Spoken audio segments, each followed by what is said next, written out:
Okay, so this is a continuation of the first part. So I'm going to be giving an example with myself. So when we were pretty much younger and we were teenagers, my dad put this ground rule down.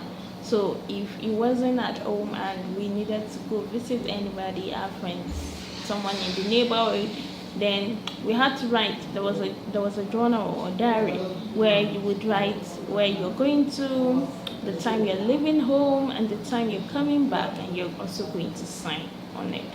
And every day when father comes back from work, he goes directly into that journal to see, so he checks, okay, so who went out and who is still out of the house and who is not back and what time the person is going to be back.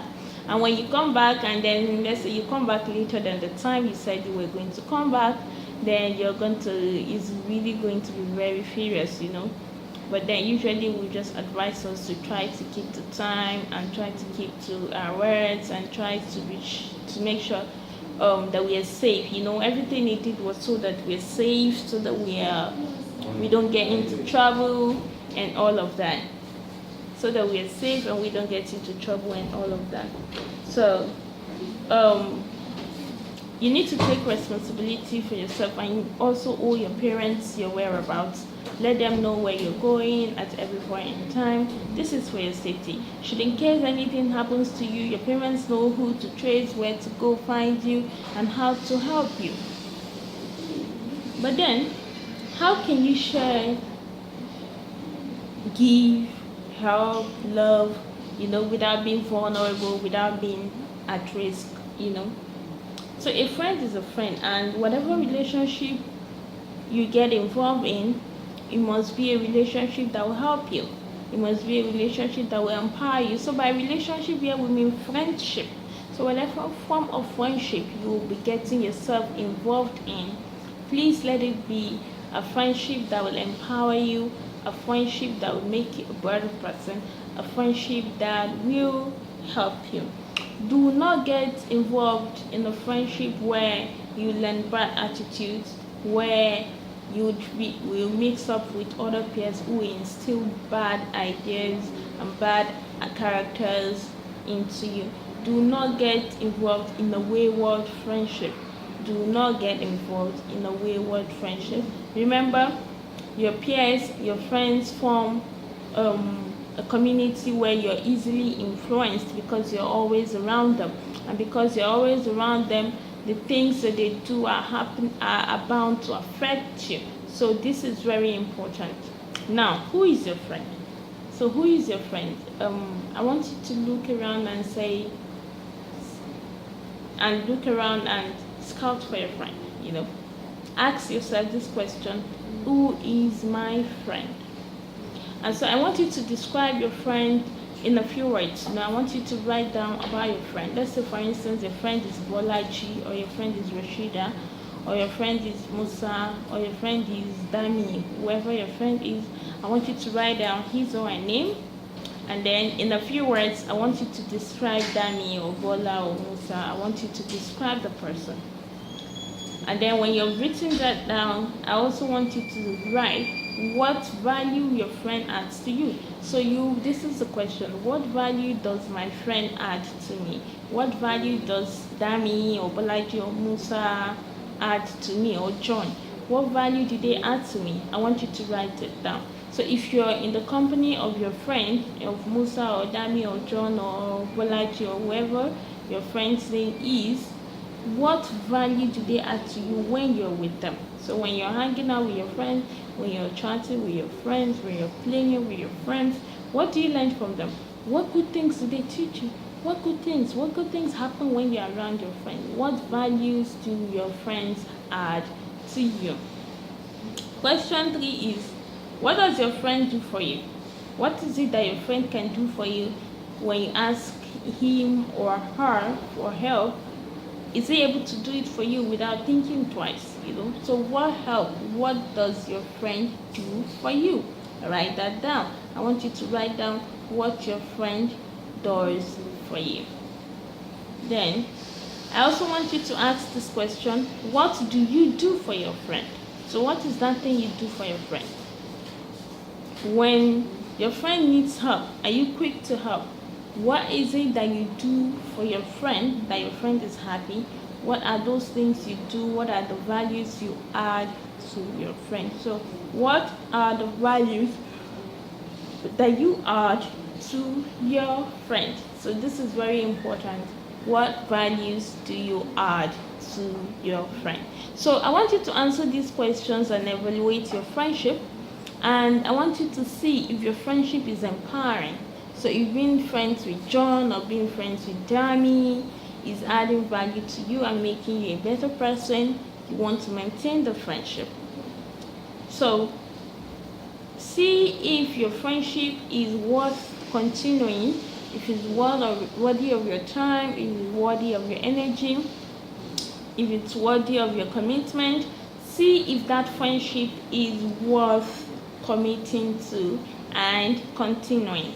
So if it's positive and it is worth continuing and investing and person is worthy of continuing to be your friend, then you want to continue with that person. Now, you can share your personal things with your friends, you can share your time with your friends, you can help your friend out with schoolwork and all of that. Now, while you're evaluating, also see if this friendship is negative. Being a friend to someone or being the friend of your friend, have you started negative attitudes that you weren't doing before prior to meeting that friend? What negative things as a person instilled put into your life or add to your life? If after evaluating your friendship with your friend and you realize that you are learning negative things and negative attitudes and values are being added to your life, this friendship is disempowering and you want to stop being friends with such kind of person as soon as possible. This is very important. So dear teenagers, please and please, I want you to evaluate your friendship and only keep friends who add positive values and who you can also add positive values to their lives. Now, as a young girl, you can keep a male friend. I'm talking now about vulnerability. It's okay as a young girl to keep a male friend, but let your parents know your male friends, like I said earlier. But then, how do you prevent yourself from getting into trouble by having a male friend? Having a male friend does not mean that you must have a sexual relationship with your friend or a romantic relationship. Like I've said earlier, love is universal, love is bigger than romance and sex. You teenagers need to understand that love is universal and love is bigger than I love you, you love me, And so if you're a girl, you want to be very careful if you have a male friend. You don't, at this point in time, want to get involved in a sexual or romantic relationship that may jeopardize your future. So most often times we find that teenagers get involved in romantic relationships, and after a while the girl gets pregnant, and when she's pregnant she drops out of school, and when she drops out of school her future is jeopardized, and also the boy is not ready to be a father. He's just then too young to be a father. He's probably less than 20 years old, and then now his girlfriend is pregnant for him, and they cannot abort the pregnancy because they don't want the girl to die. So understand that there is time for everything. There is a time when you get to marry and enjoy the other things that are exclusive to married people, of sex, of romance. You can have babies. That is time when you're actually emotionally prepared to do this. You're financially okay to do this. You're okay to take these responsibilities. But when you do things and then at the time when you are not capable of taking up these responsibilities, your life becomes disrupted. You become destabilized. you drop out of school, your colleagues are in school. At the time your colleagues are in school, you're carrying a baby, and your baby is small, and because of that you have to look for a job, maybe a menial job, because you need to take care of your baby. When your colleagues are in the tertiary institution, you're taking care of your baby. When your colleagues are out and they're working, that is when maybe you're trying to find your square root back and say, okay, now I need to go back to school and all of that. So please understand that there is time for everything. As girls and as boys, we are really vulnerable as teenagers to all these kind of things. Understand that there is time for everything. There is time for everything, and in due time, when it is time that you can take up responsibilities, you'll be able to have the kind of relationships you want, to be able to get married, and you'll be able to live happily ever after. So the most important thing that we really want to do for you is we really want you to have focus. We don't want you to lose focus whatsoever. We don't want you to get lost in this kind of teenager things where, okay, I have a boyfriend, I have a girlfriend, and all of that. No. It's okay to have friends, but then you need to set the boundaries and set the limits for these friendships. So very important, and I really do wish you the very best. So I'm going to be drawing the curtain here. Thank you so much for having me, and I hope I've really been able to really add one or two values into your life, and I really hope to hear your stories and feedback from these from this event. So do really have enjoy the rest of the event, and bye bye.